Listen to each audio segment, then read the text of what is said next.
дар доираи корҳои ободонӣ ва бунёдкорӣ ба истиқболи ҷашни 35-солагии истиқлолияти давлатии ҷумҳурии Тоҷикистон ва 26-мин солгари рӯзи ваҳдати миллӣ дар ноҳияи Восеъ вазъи экологии муҳити кӯчаву маҳаллаҳо давра ба давра тозаву диданӣ мегарданд.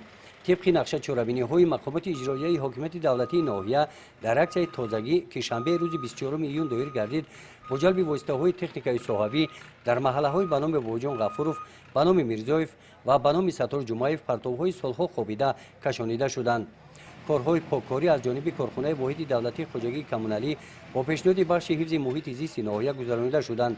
همزمان کارمندان خوجگی منزل کمونالی و رهبریت حفظ محیط زیست با ساکنان محله‌ها عاید استفاده درست پرتوگاه‌ها و تازه نگاه داشتن محیط زیست هم صحبت شده از ساکنان دعوت به عمل آوردند که برای سالمی اهالی، پیشگیری بیماری‌های سرایتی و قاعده‌های نگهداری وضع سانیتری اپیدمیولوژی را حتما رعایت نموده مرکز ناحیه را به شهر سبز مبدل گردانند. گزارش خواجه نظریف خدای نظر ظهورов از ناحیه واسه برای برنامه اطلاعاتی نوید.